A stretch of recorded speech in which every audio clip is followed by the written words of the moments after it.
دنیا دے اندر بھی نال، قبر دے اندر بھی نال، مزار دے اندر بھی نال، حشر دے اندر بھی نال، کل نوں قیامت والے دن جدوں صدیق اکبر سرکار نے جنت دے اندر بھی مصطفیٰ دے نال ہونے کیا شاناں ہونیاں نے، سارے نے تیاری فرما لئی۔ امام الانبیاء مدینے دے تاجدار صلی اللہ علیہ وآلہ وسلم نے جناب حکم فرما دیتا، لوگ جاننے نے پہ آخر ایک دن آ گیا، میرے آقا نے فرمایا علی اج کیتا حضور حکم ہوے، فرمایا علی اج دی رات کو میرے بستر دے اوپر لیٹنا ہے، صبح نوں لوکاں دیاں امانتاں واپس کر کے مدینہ آ جاویں،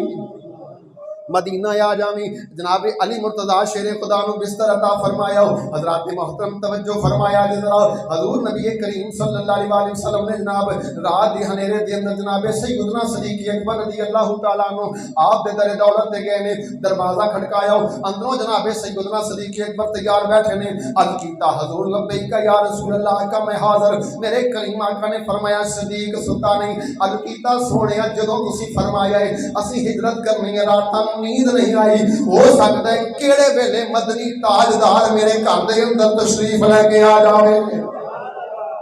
کیڑا ویلا ایسا ہے جڑا حضور تشریف لے کے آ جان، نبیاں دے تاجدار تشریف لے کے آ جان۔ امام الانبیاء تاجدار مدینہ صلی اللہ علیہ وسلم نے فرمایا صدیق چلیے نا، عرض کیتا حضور جانا چاہیے، دو سواریاں تیار نے، ہن توجہ کرے آ جناب مفسرین کرام نے جناب سیرت نگاراں نے بات لکھی ہے، دو سواریاں تیار نے، میرے آقا نے فرمایا صدیق ایک تیرے واسطے ایک میرے واسطے، ہن توجہ کرے آ جناب میرے آقا نے فرمایا صدیق سواریاں تیار نے، عرض کیتا حضور سواریاں تیار، میرے آقا نے فرمایا صدیق میری والی سواری کنے دی، وہ دے پیسے لے لا، او دے پیسے لے لا، او دے پیسے لے لا۔ صدیق اکبر سرکار عرض کردے نے سونےاں پیسے کی لینے نے، حضور صدیق بھی تہاڈا، سواریاں بھی تہاڈیاں تے مال بھی تہاڈا، شان صدیق اکبر پہ قربان میں، شان صدیق اکبر پہ قربان میں، رازدار صداقت کی کیا بات ہے، جس کو صدیق خود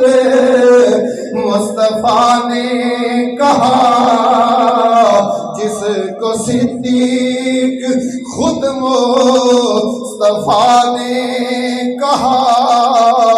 اس سراپا صداقت کی کیا بات ہے۔